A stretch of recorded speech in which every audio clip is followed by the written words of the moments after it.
জাপানকে কাঁপিয়ে দিল ভারত, বাতিল করে দেবে সরাসরি। বন্ধুরা, প্রাউড বেঙ্গলির ইউটিউব চ্যানেলে আপনাদের সকলকে স্বাগত জানাই। ভারত ও জাপানের সম্পর্কের সাম্প্রতিক বিকাশে এক নতুন উচ্চতা দেখা যাচ্ছে, যা কেবল দ্বিপাক্ষিক নয় বরং আঞ্চলিক এবং বৈশ্বিক কৌশলগত অগ্রগতির দিক থেকেও অত্যন্ত গুরুত্বপূর্ণ।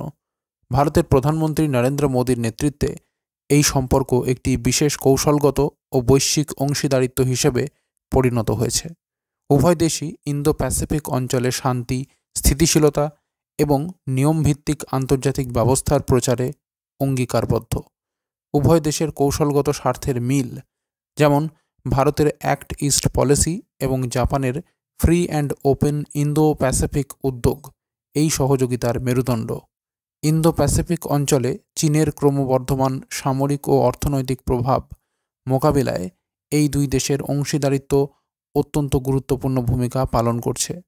সাম্প্রতিক 5 ট্রিলিয়ন ইয়েন বিনিয়োগ পরিকল্পনা এবং প্রতিরক্ষা খাতে যৌথ মহড়া থেকে শুরু করে নতুন প্রযুক্তি, রোবোটিক্স এবং পুনর্নবীকরণযোগ্য শক্তির ক্ষেত্রে যৌথ কাজ, এই অংশীদারিত্ব প্রতিনিয়ত বিস্তৃত হচ্ছে। বিশ্বের দ্রুত বর্ধনশীল অর্থনীতির একটি হিসাবে ভারত এবং প্রযুক্তি ও উদ্ভাবনের ক্ষেত্রে জাপানের নেতৃত্ব একসঙ্গে মিলে একটি শক্তিশালী অর্থনৈতিক সহযোগিতা গড়ে তুলেছে। দুই দেশের মধ্যে যৌথ সামরিক মহড়া, বুদ্ধিমত্তা বিনিময় এবং সমুদ্র নিরাপত্তায় সহযোগিতা আঞ্চলিক নিরাপত্তা নিশ্চিত করছে। এছাড়া কোয়াডের মতো বহুপাক্ষিক প্ল্যাটফর্মেও ভারত ও জাপান নিজেদের কৌশলগত সহযোগিতা জোরদার করছে। ভারত ও জাপানের এই অংশীদারিত্ব শুধুমাত্র চীনের ক্রমবর্ধমান প্রভাব মোকাবিলা নয়, বরং একে অপরের অর্থনৈতিক উন্নয়ন, প্রযুক্তিগত অগ্রগতি এবং আঞ্চলিক স্থিতিশীলতা নিশ্চিত করার ক্ষেত্রে সহায়ক। এই বন্ধুত্বের ভবিষ্যৎ আরও মজবুত করার জন্য উভয় দেশই ইতিবাচক উদ্যোগ গ্রহণ করছে, যা বিশ্বের জন্য এক উদাহরণ হতে পারে। বন্ধুরা, এমতো অবস্থায় জাপানকে কাঁপিয়ে দিল ভারত, বাতিল করে দেবে সরাসরি। বন্ধুরা, পুরো খবরটি আপনাদের গভীরে জানাবো, তার আগে ভিডিওটিকে লাইক করে রাখুন এবং চ্যানেলটিকে সাবস্ক্রাইব করে রাখুন এই ধরনের গুরুত্বপূর্ণ খবরাখবর সবার আগে পাওয়ার জন্য। আর বন্ধুরা, সকলেই কমেন্ট বক্সে অবশ্যই লিখুন ভারত মাতার জয় এই কথাটি। ভারতের প্রথম উচ্চগতির ট্রেন প্রকল্পটি, যা 1.08 লক্ষ কোটি টাকার বাজেটে নির্মিত হচ্ছে, বাস্তবায়নে বিলম্বিত হওয়ায় ভারত সরকার বিকল্প সরবরাহকারীদের অনুসন্ধান করছে।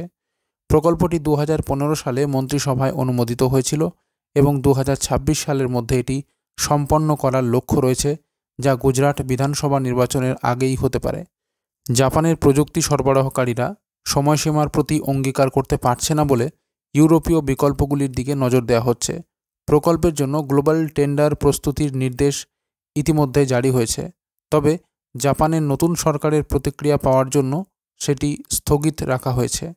ইউরোপীয় মানদণ্ডে পরিবর্তন আনলে অতিরিক্ত 15,000 কোটি টাকা ব্যয় হতে পারে, কারণ ইতিমধ্যেই জাপানি মান অনুযায়ী অবকাঠামো তৈরি করা হয়েছে।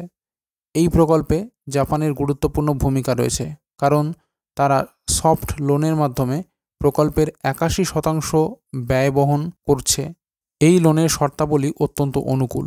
50 বছরের মেয়াদে মাত্র 0.1% সুদ এবং 15 বছরের স্থগিত সময়কাল। ভারতের রেলমন্ত্রীর নেতৃত্বে একটি উচ্চ পর্যায়ের প্রতিনিধি দল জাপান সফর করে তাদের প্রকল্পটি দ্রুত শেষ করার জন্য চাপ প্রয়োগ করলেও জাপানের পক্ষ থেকে নির্দিষ্ট প্রতিশ্রুতি মেলেনি। বুলেট ট্রেনটি 508 কিলোমিটার দূরত্ব মাত্র 2 ঘন্টা 7 মিনিটে অতিক্রম করবে। এটি মুম্বাইয়ের বান্দ্রা কুর্লা কমপ্লেক্স থেকে আহমেদাবাদের সাবরমতি পর্যন্ত যাবে এবং থানে, সুরাত, বরোদা সহ বেশ কয়েকটি স্টেশনে থামবে। প্রকল্পটি কেন্দ্রীয় সরকার এবং মহারাষ্ট্র ও গুজরাট রাজ্যের যৌথ উদ্যোগে পরিচালিত হচ্ছে, যেখানে কেন্দ্রীয় সরকারের 50% অংশীদারিত্ব রয়েছে। তবে নতুন সরবরাহকারীদের সঙ্গে কাজ শুরু করলে কূটনৈতিক প্রভাব পড়তে পারে, কারণ এটি জাপানের প্রতি একটি পাশ কাটানো পদক্ষেপ হিসাবে গণ্য হতে পারে। সেজন্য একটি অংশ চায় জাপানকে কিছু উপাদান ইউরোপ থেকে সরবরাহের ব্যাপারে সম্মত করিয়ে প্রকল্পটি দ্রুত সম্পন্ন করতে। তো বন্ধুরা, এই ছিল পুরো খবর। খবরটি যদি গুরুত্বপূর্ণ মনে হয় তাহলে অবশ্যই লাইক এবং শেয়ার করতে ভুলবেন না, আর চ্যানেলটিকে সাবস্ক্রাইব করে রাখুন এই ধরনের গুরুত্বপূর্ণ খবরাখবর সবার আগে পাওয়ার জন্য। আর বন্ধুরা, সকলেই কমেন্ট বক্সে অবশ্যই লিখুন ভারত মাতার জয় এই কথাটি। তো বন্ধুরা, এখনকার মতো এই পর্যন্তই। সবাই ভালো থাকবেন। অসংখ্য ধন্যবাদ।